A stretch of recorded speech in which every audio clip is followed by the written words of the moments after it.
சிம்ம ராசிக்கு சனி பகவான் இது வரைக்கும் 7ஆம் இடத்துல சஞ்சாரம் பண்ணிட்டு இருந்தாரு.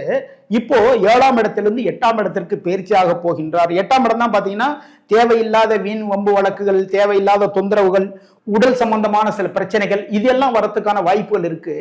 அப்போ இந்த டயத்துல 8ஆம் இடமான மறைவு ஸ்தானத்துல போய் சனி பகவான் உட்கார்றார். ஓகேங்களா? இந்த நேரத்துல இந்த விஷயங்களை எல்லாத்தையும் வளர்த்து விடுவார். அப்போ நம்ம என்ன பண்ணணும்னா, சனி பகவானுடைய குருநாதர் கால பைரவர், ஓகேங்களா, அதாவது தேய்பிறை அஷ்டமி நாளில் இவருடைய குருநாதரான கால பைரவருக்கு நீங்க கால பைரவர், சொர்ணாகாசன பைரவர் யாரா இருந்தாலும் சரி, அந்த பைரவருக்கு விளக்கு போடுங்க. பைரவருடைய அபிஷேகத்திற்கு உங்களால் முடிந்த உதவிகள் எல்லாமே பண்ணுங்க. ஓகேங்களா?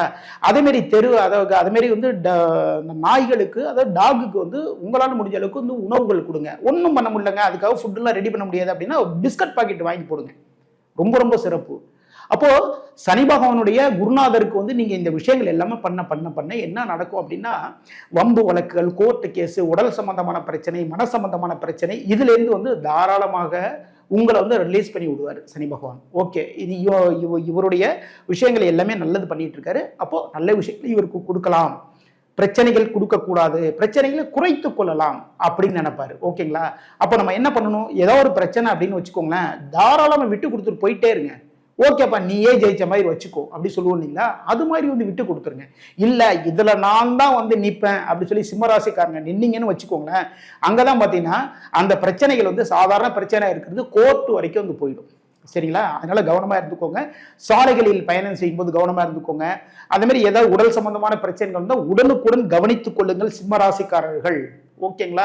இப்போ சனி பகவானுடைய 7ஆம் பார்வை உங்களுடைய ராசிக்கு 2ஆம் இடத்தில் பதிகின்றது. 2ஆம் இடம் தான் பார்த்தீங்கன்னா குடும்பம், வாக்குஸ்தானம்னு சொல்லி சொல்றோம்.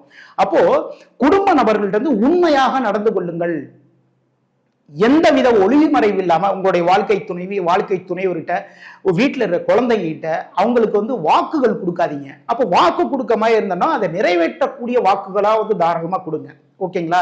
அப்படி வாக்கு கொடுத்துட்டு அதே மாதிரி பாத்தீங்கன்னா பிசினஸ் பண்றீங்கன்னு வச்சுக்கலாம், ஒரு வியாபாரம் பண்ணிட்டு இருக்கீங்க, அங்க கூட பாத்தீங்கன்னா அதாவது அதிகமான லாபம் வேணும்ட்டு பொய் சொல்லி நம்ம வியாபாரம் பண்ணணும்னு வச்சுக்கோங்களேன், அதன் மூலமாக தண்டனை அனுபவிக்கக்கூடிய வாய்ப்புகளை சனி பகவான் உங்களுக்கு வழங்குவார். சரிங்களா? லாபம் அதிகமா வேணும், ஒரு 10 ரூபாய்க்கு ஒரு பொருள் வாங்கி அதை 50 ரூபாய்க்கு நம்ம வித்தன்னு வச்சுக்கோங்களேன், அங்கதான் நீங்க தண்டனைகள் வாங்குவீர்கள். சரிங்களா? அப்போ வியாபாரம் பண்றவங்க ரொம்ப கவனமா இருந்தவங்க கணக்கு வழக்குகள் கரெக்டா எழுதி வைங்க. சரிங்களா? கணக்குகளை நீங்க கரெக்டா மெயின்டைன் பண்ணீங்கன்னா உங்களை தேடி வழக்குகள் வராது. ஓகேங்களா? அப்போ குடும்ப நபர்களை சந்தோஷமா நீங்க வச்சுக்கோங்க. சிம்மராசிக்காரங்க குடும்ப நபர்களை சந்தோஷமா வச்சுட்டால போதும். சனி பகவானுடைய பார்வை குடும்பஸ்தானத்துல விழுது இல்லைங்களா, அந்த பிரச்சனைகளிலிருந்து தாராளமாக தப்பித்துக் கொள்ளலாம். சனி பகவானுடைய 8ஆம் பார்வை உங்களுடைய ராசிக்கு முயற்சி ஸ்தானமான 3ஆம் இடத்தில் பதிகின்றது. உங்களுடைய இளைய சகோதரர்களுக்கு ஏதாவது ஒன்று கேட்டாங்கன்னு வச்சுக்கோங்களேன், இந்த டயத்தில் தாராளமா விட்டு கொடுத்துருங்க. ஓகே பண்ணி அப்படியே இருந்துக்கொண்டு சொல்லுங்க, பரவாயில்ல, மனசு கஷ்டமா இருந்தா கூட சரி, தாராளமா விட்டு கொடுத்துருங்க. அதன் மூலமாக நல்ல விஷயங்கள் உங்களுக்கு சனி பகவான் வாரி வழங்குவார்.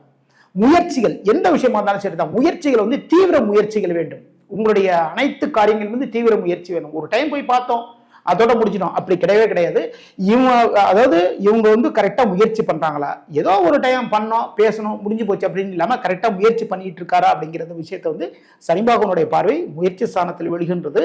அப்போ அந்த முயற்சியில் தீவிர முயற்சி வேண்டும். தீவிர முயற்சி இருந்தால் நீங்க என்ன நினைக்கிறீங்களோ அந்த விஷயத்தை சனி பகவான் அழகாக முடித்து கொடுப்பார். அதே நேரத்தில் பார்த்தீங்கன்னா உப ஆயுள் ஸ்தானம் சொல்றது 3ஆம் இடம் தான். அப்போ ஆயுள் பற்றிய ஒரு சின்ன ஒரு பயம் இருந்துகிட்டே இருக்கும். அதுக்குதான் நான் பாத்தீங்கன்னா கால பைரவருக்கு இல்ல சொர்ணாகர்ஷண பைரவருக்கோ நீங்க அபிஷேகத்துக்கான பொருட்கள் வாங்கி கொடுங்க. டாகுக்கு பிஸ்கட் எல்லாமே போடுங்க. பிசினஸ் பண்றவங்க பிசினஸ் பொய் சொல்லாதீங்க. அதே மாதிரி பார்த்தீங்கன்னா கணக்கு வழக்குகள் ஒளிவு முறை வச்சுட்டீங்கன்னு வச்சுக்கோங்களேன், அதன் மூலமாக மிகப்பெரிய நஷ்டங்களை சந்திக்க வேண்டி வரும். இப்போ இது மாதிரி முக்கியமான பாயிண்ட்டுகள் கரெக்டாக நோட் பண்ணிக்கோங்க.